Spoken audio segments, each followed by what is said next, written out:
Hello बच्चों, आइए question पढ़ते हैं। A thermodynamical process is shown in figure with P A is equal to 3 into P A T M, V A is equal to 2 into 10⁻⁻⁴ metre cube, P B is equal to 8 into P A T M, V C is equal to 5 into 10⁻⁻⁴ metre cube.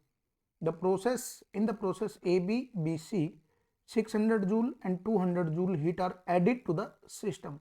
Find the change in internal energy of the system in the process CA, and 1 PATM is equal to 10 raised to power 5 Newton पर metre square. तो देखिए, हमें बताना है delta U C ए के लिए। तो सबसे पहली बात, डेल्टा यू नेट जो है वो कितना, जीरो, क्योंकि प्रोसेस कंप्लीट प्रोसेस के लिए, साइक्लिक प्रोसेस है उसके लिए डेल्टा यू क्या होगा, जीरो होगा, क्योंकि डेल्टा यू जो है वो कैसा फंक्शन है, स्टेट फंक्शन है, इनिशियल और फाइनल पोजीशन पे डिपेंड करता है, और साइक्लिक में दोनों एक ही जगह लाई करेंगे, इसलिए क्या होगा, डेल्टा यू जीरो होगा। इनिशियल और फाइनल एक जगह लाई कर जाएंगे साइक्लिक प्रोसेस में। तो अब देखें, अगर ऐसा है तो delta Q net is equal to delta W net आ जाएगा। फिर फर्स्ट लॉ ऑफ थर्मोडायनेमिक्स, फिर डेल्टा यू तो जीरो हो गया है। तो यूज क्या करना है हमें, इसी का यूज करते हुए हमें देखना है that is change in internal energy in the process C A, ये हमें बताना है। पीएटीएम दे रखा है ये वाला, हर पॉइंट के लिए पीए के लिए प्रेशर दे रखा है, और हमें पीबी का प्रेशर दे रखा है, ये दे रखा है पीबी का प्रेशर 8 इंटू 10⁻⁵। अगर मैं एटीएम को पीएटीएम को लिख लेता हूँ 10⁻⁵, और पीए दे रखा है 3 इंटू 10⁻⁵। अब देखें, वी हो जाएगा 2 इंटू 10⁻⁻⁴, और वीसी जो दे रखा है हमें, यहाँ की जो वॉल्यूम दे रखी है, सी की कांस्टेंट वॉल्यूम ये जो दे रखी है, ये दे रखी है हमें, दैट इज 5 इंटू 10⁻⁻⁴, ये वी दे रखा है। तो देखें, Q net is equal to W net. पे काम करते हैं, डब्ल्यू नेट क्या होगा, area under the curve, area under PV graph. तो नेट वर्क डन क्या होगा, एरिया अंडर पीवी ग्राफ, जितना एरिया है पीवी ग्राफ के अंदर वो आ जाएगा।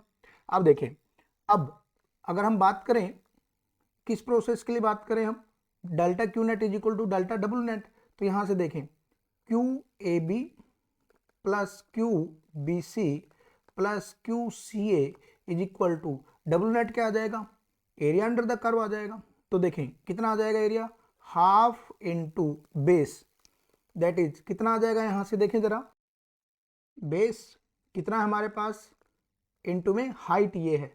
तो अगर बेस की बात करें, that is V C minus V A, तो 5 हमारे पास ये है, देखें 5 है, और ये कितना रखा है, 2 दे रखा है। तो 5 minus 2 that is 3 into 10⁻⁻⁴ into में हाइट, ये वाली हाइट आ जाएगी, ये वाली जो हाइट है वो आ जाएगी हमारी, कितनी आ जाएगी, इन दोनों का difference 8 minus 3 that is 5 into 10⁻⁵। तो देखें, अब क्यू ए बी दे रखी है 600 plus Q B C given है 200 plus Q C A is equal to, इसको सोल्व करेंगे इट विल बी 75। तो यहाँ से क्यू सी ए जो है वो आ जाएगा -725 जूल, क्यू सी ए आ गया।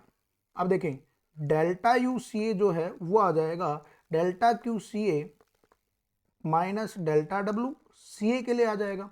तो जब इसको सोल्व करेंगे तो यहाँ से डेल्टा यू सी ए जो है, डेल्टा क्यू कितना है, -725 माइनस, अब W C A area under the graph, इसके लिए आएगा। तो इसका एरिया क्या बन रहा है, ट्रेपेजियम बन रहा है, तो इसका एरिया क्या आ जाएगा, half into sum of parallel side, 8 और 3 क्या है, पैरेलल साइड का सम हो जाएगा 11 into 10⁻⁵ into 3 into height, that is 3 into 10⁻⁻⁴।